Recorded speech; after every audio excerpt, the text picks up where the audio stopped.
ایک بزرگ کی بات لکھی جو تابعی ہیں، وہ فرماتے ہیں کہ ان بزرگوں کا طریقہ یہ تھا کہ وہ لوگوں سے چھپ کے پہاڑ کے پیچھے عبادت کرتے تھے، اور پوزیشن ان کی یہ تھی کہ کسی سے ملتے نہیں تھے، بالخصوص فجر کی نماز سے لے کر عصر کی نماز تک بکریاں رکھی ہوئی تھیں، ان کو چراتے رہتے تھے فرات کے کنارے اور نفل پڑھتے رہتے تھے۔ اس وقت کو ملنے بھی نہیں آتا تھا۔ ایک شخص بڑی دور سے ان کی شہرت سن کے آیا، میں نے تو ملنا ہے۔ لوگوں نے کہا وہ اس وقت نہیں ملتے، ناراض ہوتے۔ اس نے کہا اللہ کا بندہ ہے نا، ناراض ہو بھی جائے گا تو لمبا ناراض رہے گا نہیں، اللہ والے جلدی راضی ہو جاتے۔ پہنچ گئے۔ اب وہ بابا جی نماز پڑھ رہے تھے تو کہتے میں نے عجیب منظر دیکھا کہ بابا جی فرات کے کنارے نماز پڑھ رہے ہیں اور ایک بھیڑیا ان کی بکریوں کی حفاظت کر رہا ہے۔ سبحان اللہ۔ کہتے میں حیران رہ گیا کہ بھیڑیا تو بکریاں کھایا کرتا ہے اور یہاں چرا رہا ہے۔ کہتے میں جب گیا تو بابا جی نوافل میں مشغول تھے، مجھے دیکھ کے کہنے لگا اس وقت کیوں آئے؟ میں نے کہا حضور اگر آئے گیا ہوں تو پھر مہربانی کرے قبول فرما لیں۔ میں بیٹھ گیا تو میں نے کہا حضور یہ بھیڑیا بکریاں چرا رہا ہے، بھیڑیا اور بکریے کی صلح کب سے ہو گئی؟ تو فرماتے ہیں لمبی تقریر نہیں، ہلکا سا جملہ۔ فرمانے لگے جب سے بکریوں کے مالک نے رب سے صلح کر لی ہے نا، تب سے بھیڑیوں نے بھی بکریوں سے صلح کر لی ہے۔ بکریوں کے مالک نے رب سے صلح کر لی، گناہ چھوڑ دیے، اس کی فرما برداری میں آ گئے۔ اب پھر اسے بکریاں چلانے کی ضرورت نہیں رہی، بکریاں نہ اب بھیڑیا چراتا ہے۔ کہتے ہیں میرے اوپر کپ کپی طاری ہو گئی بزرگوں کی بات سن کے، اور مجھے پیاس لگی اور خواہش آئی کہ پتہ نہیں اب بابا جی کچھ کھلائیں پلائیں گے بھی کہ نہیں، بابا جی کچھ کھلائیں گے بھی کہ نہیں۔ کہتے میرے دل میں خیال تھا تو بزرگوں نے ایک لکڑی کا پیالہ، ان کے پاس وہ غار میں بیٹھے تھے تو ایک چھوٹا سا پتھر تھا، اس کی ڈھلان بنی ہوئی، بابا جی نے اس کے نیچے لکڑی کا پیالہ رکھا، وہ رکھا ہی تھا تو وہ دودھ سے بھر گیا۔ کہتے انہوں نے مجھے دیا تو ٹھنڈا اور میٹھا دودھ، میری طبیعت خوش ہو گئی۔ بابا جی نے دوبارہ وہی پیالہ اسی جگہ رکھا تو شہد سے بھر گیا۔ 1000 سال پہلے داتا صاحب لکھ رہے ہیں، کہتے مجھے دیا۔ میں نے فوراً کہا، میں نے کہا حضور یہ دودھ تو گائیں بھینس دیتی ہے، پہاڑوں سے تو نہیں نکلا کرتا، اور شہد تو شہد کی مکھیاں دیتی ہیں، پتھروں سے تو نہیں نکلتا، یہ آپ کہاں سے نکال رہے ہیں؟ تو کہتے ہیں وہ قرآن مجید پڑھنے لگے۔ وَإِذِ اسْتَسْقَى مُوسَىٰ لِقَوْمِهِ، جب موسیٰ کی قوم نے ان سے پانی مانگا، فرمانے لگے موسیٰ کی نافرمان قوم پانی مانگے، حضرت موسیٰ پتھر پہ ڈنڈا مارے تو اللہ وہاں سے 12 چشمے جاری کر دے۔ جو رب حضرت موسیٰ کی نافرمان قوم کے لیے پتھر اور پہاڑوں سے چشمے نکال دیتا ہے نا، وہ محمد عربی کے غلاموں کے لیے پتھر اور پہاڑوں سے دودھ اور شہد بھی نکال دیا کرتا ہے۔ وہ بزرگ کہنے لگے بس بات یہ ہے کہ آج بھی ہو اگر ابراہیم کا ایمان پیدا تو آگ کر سکتی ہے انداز گلستاں پیدا۔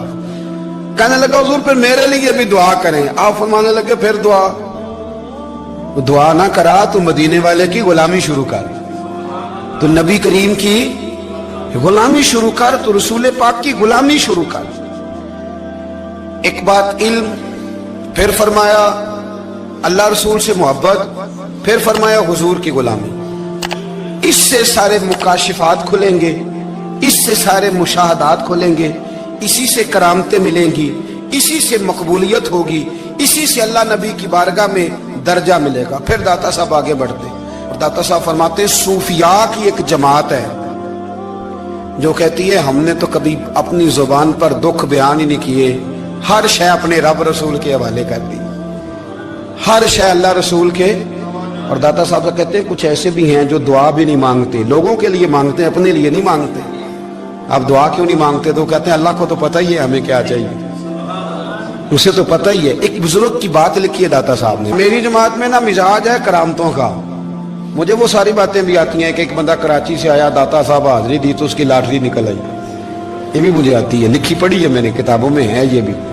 ایک بندہ، یہ ساری باتیں نا آتی ہیں کرامتوں میں، بڑی ساری چیزیں لوگ بیان کرتے ہیں کہ میں وہاں آیا اور میں نے حاضری دی تو موج لگ گئی، یہ ساری باتیں آتی ہیں۔ ہمارے پرانے بزرگ اور بھی قصے سنایا کرتے تھے، ساری ہمیں چیزوں کا پتہ، پر جو عنوان ہے نا وہ حضرت شیخ ابو نور کہتے ہیں کہ ایک بندہ داتا صاحب کے مزار پہ گھوم رہا تھا، داتا 10 روپے دے، 10 روپے دے، 10 روپے دے، تو ایک بندہ بڑی دیر سے اسے دیکھ رہا تھا، وہ کہنے لگا داتا نے تجھے کیا دینا ہے، ادھر آ میں دوں۔ اس نے 10 دیے، بندہ بڑا حسین تھا، ہنس پڑا،